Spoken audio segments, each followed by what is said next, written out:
Well, peace be with you all. I just want to begin by saying about the importance of peace. It's something that, as a species, we have not achieved. Therefore, as well, I think it's useful if one was to take a critical anthropological view of it all. It would be valuable to reflect on why we have not been able to achieve peace. We might ask questions. Do we write about peace? Do we teach about peace?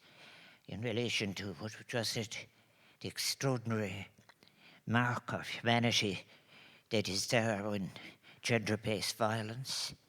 And yet the other topic which was mentioned was climate change.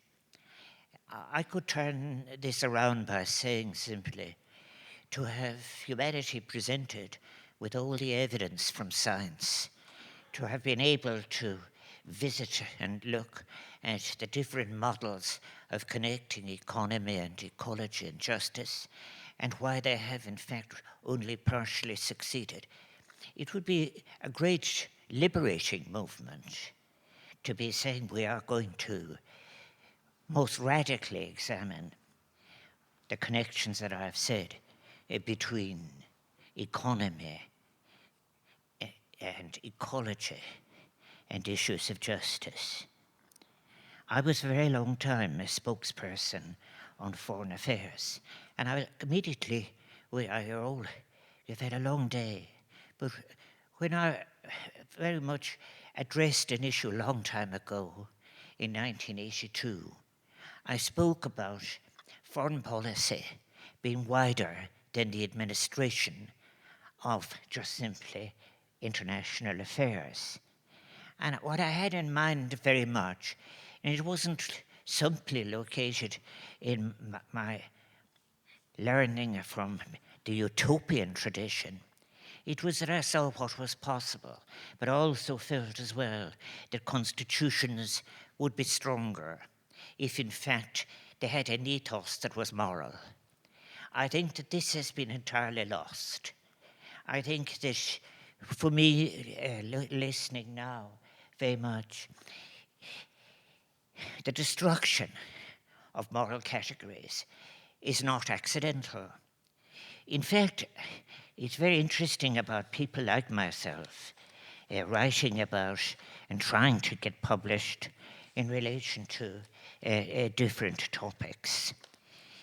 It's regarded as a bit tedious to mention moral issues at all.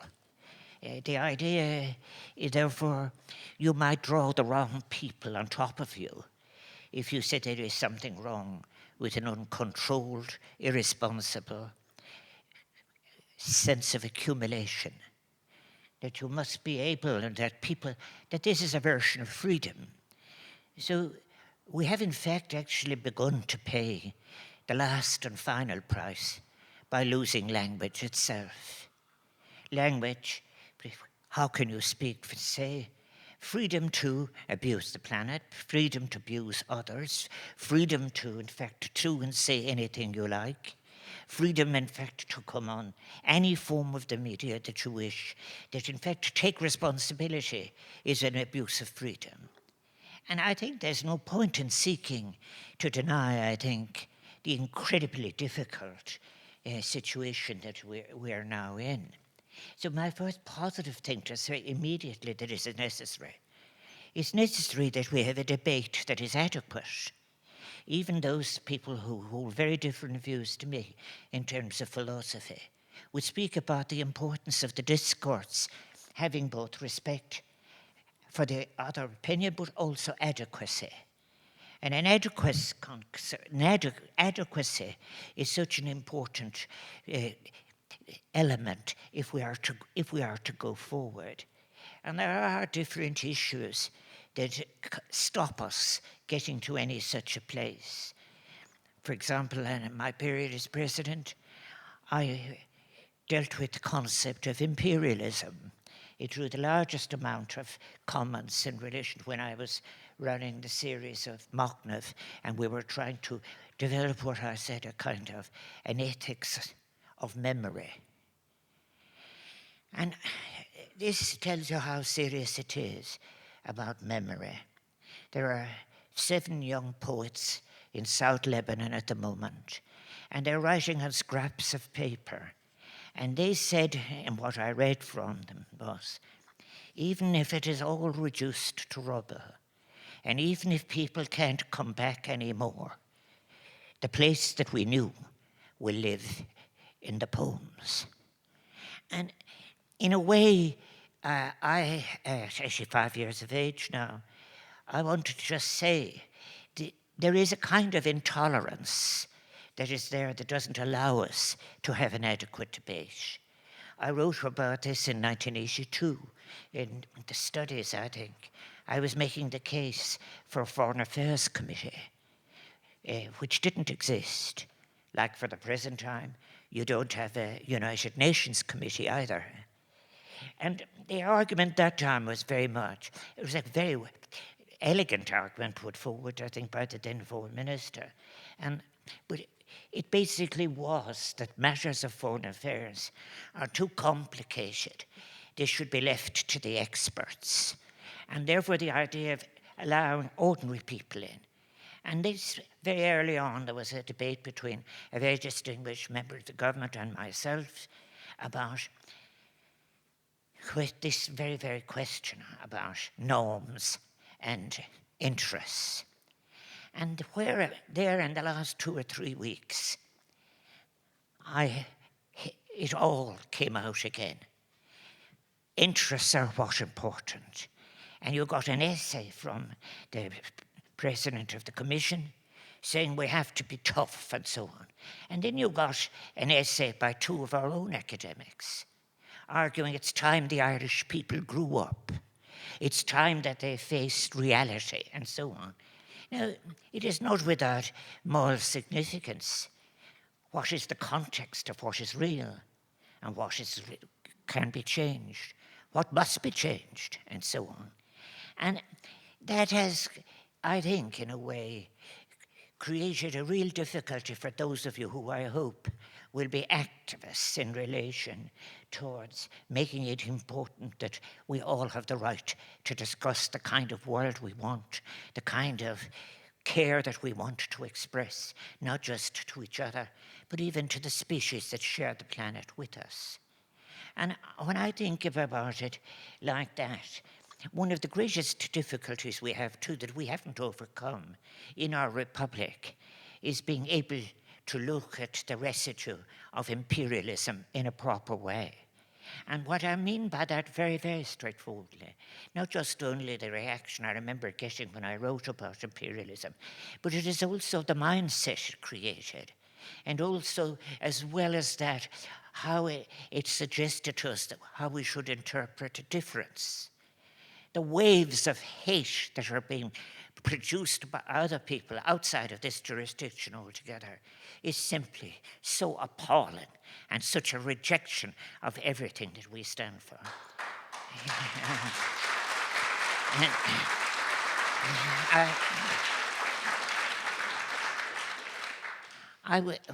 At one stage in my academic life, I looked, I think it was at the Hussein papers in which people are debating, for example, how they're going to manage establishing an Israeli state. And the phrase is, of course, you had a Palestinian population. There was a very heavy majority. And in the notes that you will find yourselves in the McCormick Hussein papers, it is written down, what are we going to call them? We will call them non-Jewish.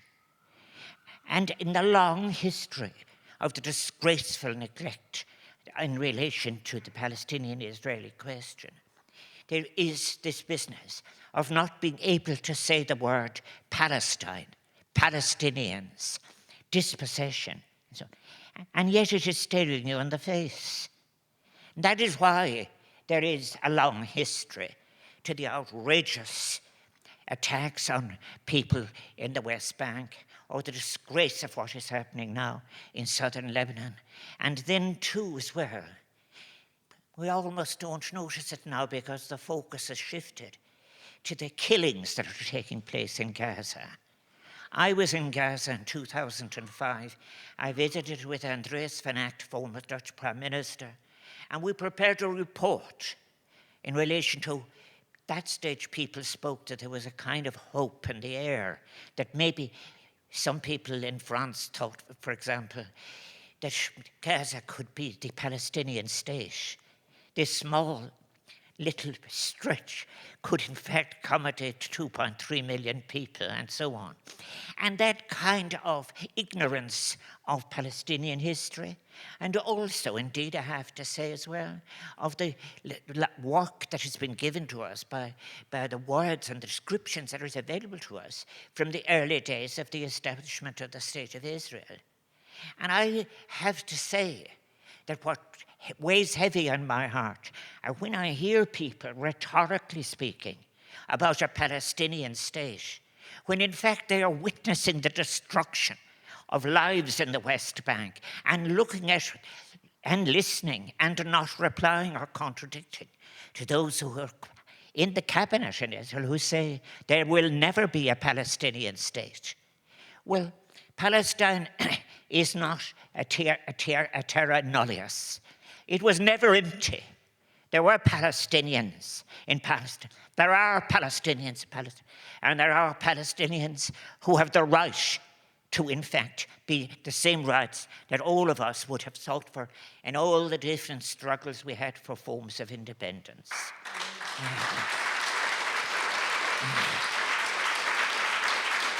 Well,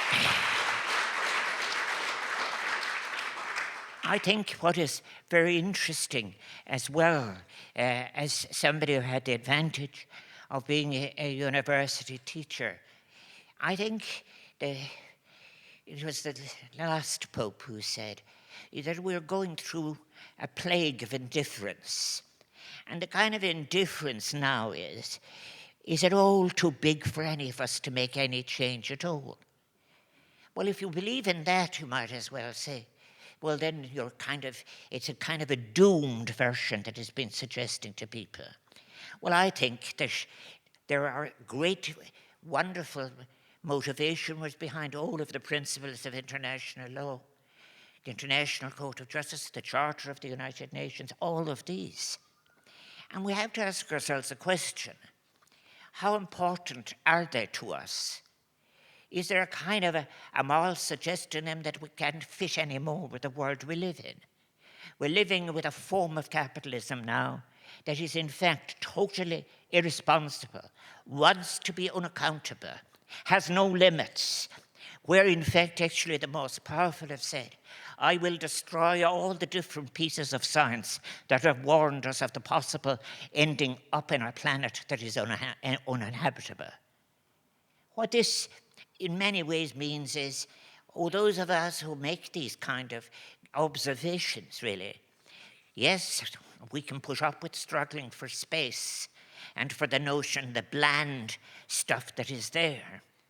But I do think, as well, there's an insufficiency in our moral response to all of these issues, insofar as what I mean, the notion about it. I spent a long time dealing with NGOs and with others. And I remember the suggestion, look, it's okay to talk about poverty and ending world hunger, but don't mention justice. And I had a long, bitter experience about this in Central and South America. And in the Dáil and in the Senate, people who said, look, we send them relief.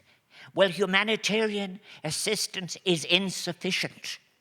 What is now needed in mitigation is a basic pursuit of rights. And yes, immediately you'll have inches of paper telling you, will there be a terrible price to pay for it? Will so-and-so be discomfited? Would you think that they're already very unhappy with us? This is what it is all about.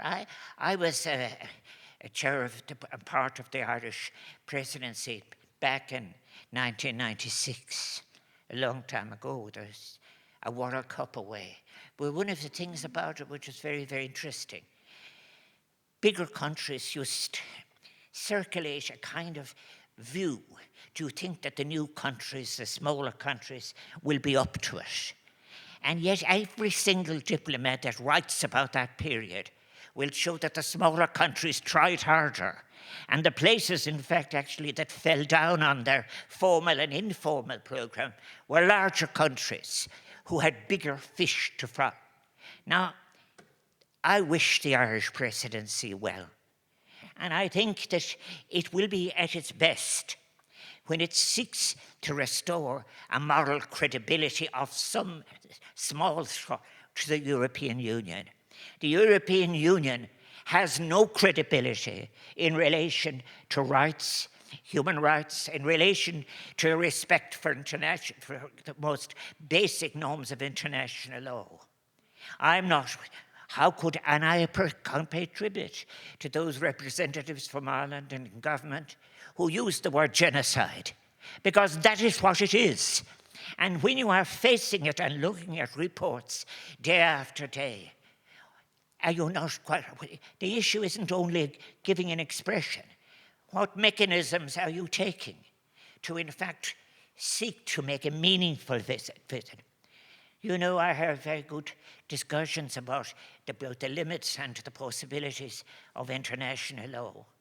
I remember suggesting in Iraq, the Chapter 7 intervention, which, yes, of course it could be negated by the Security Council, by the permanent members.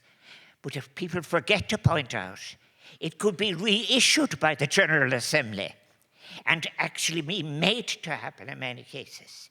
And one of the things that those of us who've studied the United Nations look at, I look at the biographies of people like Narira and others, and what they say.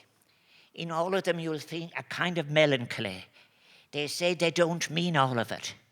Going home from a conference that was on hunger. And that is the great, great benefit of countries like Ireland and countries like Costa Rica, and the brave statements, for example, of President Lula in relation to the environment and others. But I think in many cases, in relation to the greatest mockery that there is of international law, the so-called Board for Peace, in which you have people highly dependent and being forced to say that they're in favor of it, but yet you begin to look for where the money is in relation to the World Bank and in relation to other pledges that have been made. And people print it, and they have the right to print what they like. But I think that it's what they noted, that it's suggested that Palestinians will give up 70% of Gaza, and therefore there's 70%, and therefore the people were allowed to remain. And I remember this in other places as well. They will actually get permission to stay in sealed communities, and if they leave, they will not come back. That is, in fact, what is there in front of us, looking at us. I don't intend, because you have had a long day, but I have just to say, I support all of the proposals we made with Sadaka. I was one of the people who participated in that about what must happen now in relation to Palestine, the so-called Middle East, and whatever. But I think this is the interesting thing that you'll have to think about, and those of you who want to campaign on these issues, is you have a right on your side. But more importantly, you must be well informed on all of the detail. Yes, there is a historical legacy that was forced on the people of Palestine. It continues.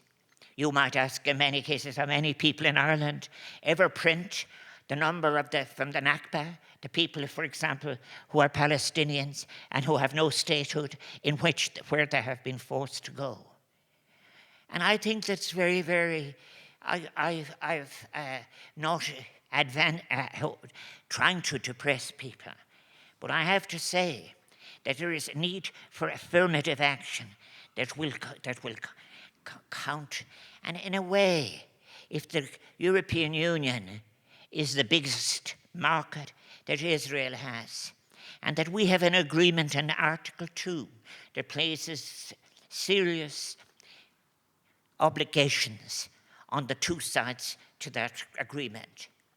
And if it has been breached on such fundamentals as human rights, as what the right to move, for example, and all of that, why are we now told that 6 or so countries are able to, in fact, they have the courage to say, this must stop.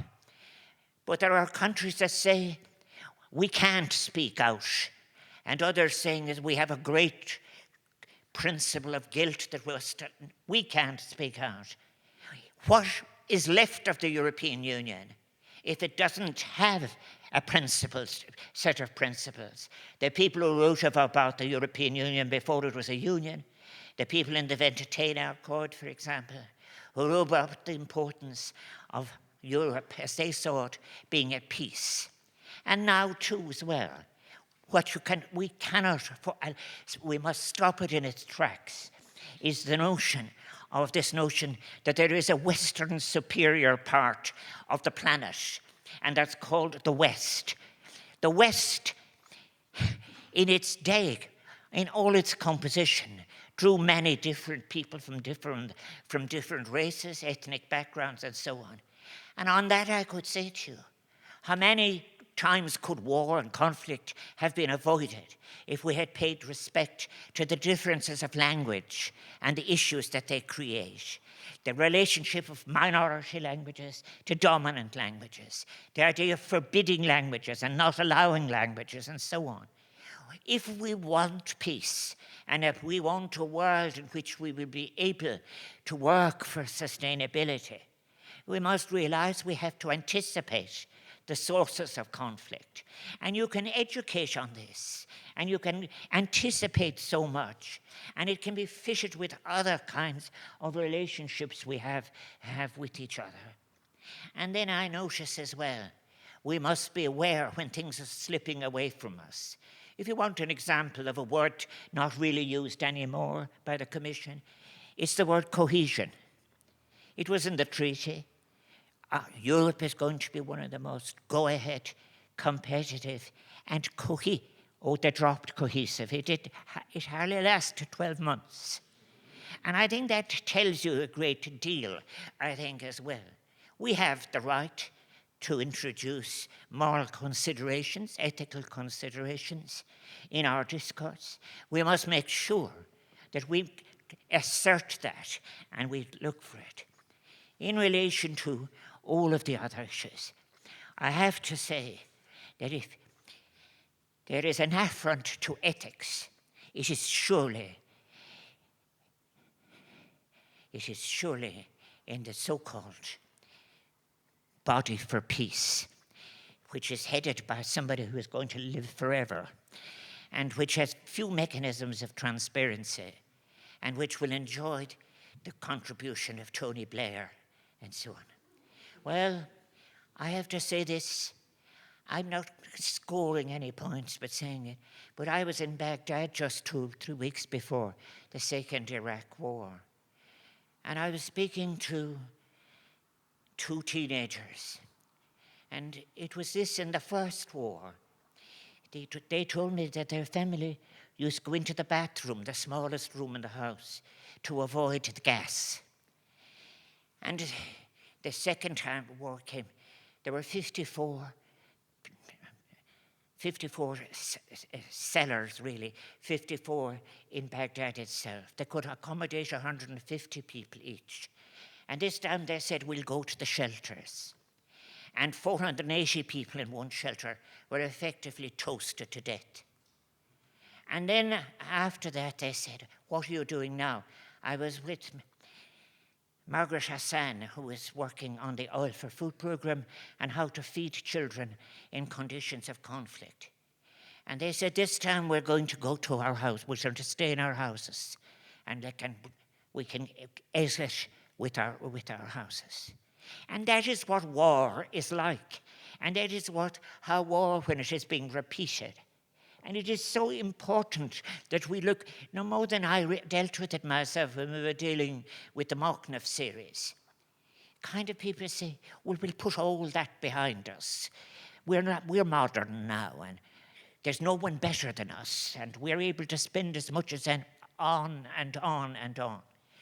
I think it was Rick Kerr who said, to be forgotten is to die twice. And that is why I pay tribute to all those young people in South Lebanon, those people that I sat with in Gaza in 2005. And I do think, therefore, that every now and again, sometimes, the meetings are so serious that they have, in fact, to be truncated because people are waiting for the family photograph. Well, I think this is a time. Somebody wrote a very good poet, said, how can we write poetry now in the conditions we are in?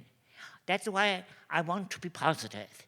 There is a great moral opportunity possible not just for the people of Europe, but for the people of the planet, because there will be a different United Nations.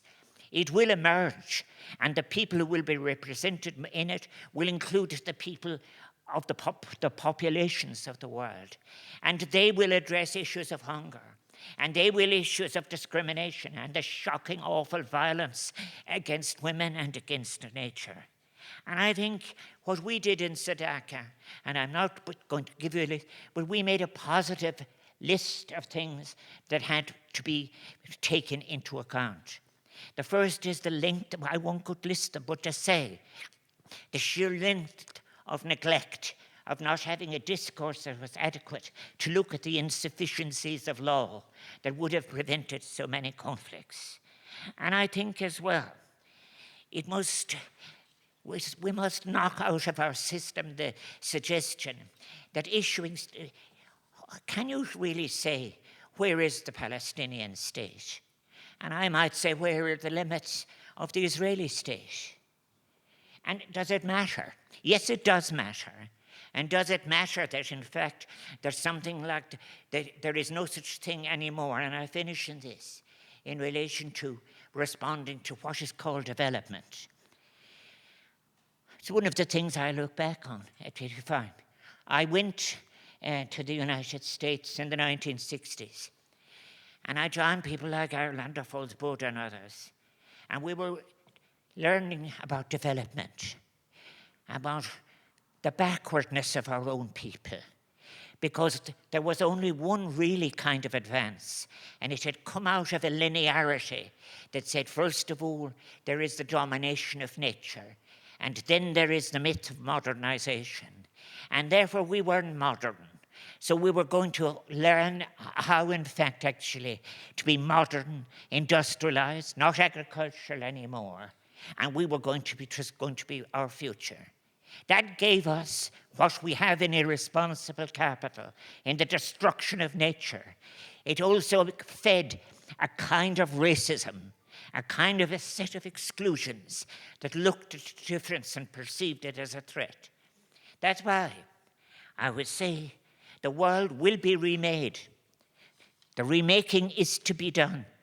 And curiously, and others, people mention about young people, but also so many old people who retain the hope in their heart that we will be able to have a set of interactions described as international policy that takes the pain and the hurt of the world and decides to alleviate it, and also wants to be able to say together, we belong on this planet and can only survive intergenerationally when we have respect. And respect not only between the human species, but for all the forms of life on the planet that we had as a gift and that we stand to lose. And I say, this and all the rest of it, it gives me great, I'm so pleased to hear the voices that are emerging. I spoke yesterday in Letterfrack, and the young people came up, and what they want is a generosity of the heart and of the mind, and to be able to look at things differently. There is no linearity, no single version that can, in fact, deliver us what we want. And I also remember this as well. as we should know in Ireland as elsewhere. Pursuing the single homogeneous version of what it is to be modern has required the suppression and the loss of so much in many different cultures and forms of indigenous living.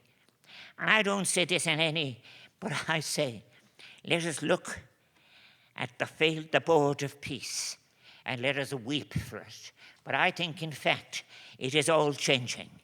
I do think, and it's my very last word about this, so many people, when they defined security in the history of language, they spoke about the test is how wide you're going to define it. No more than I speaking about, for example, about climate change. And does security not include freedom from hunger? And does security not mean not having to be forced from your home? And doesn't security mean being able to move with others in conditions of distress and to be respected? Of course it does. And I'm certain what I have witnessed in my time as president, but all the meetings I had, it isn't just young people, it is young people and old people. They have that great ethical thing that can't be quenched.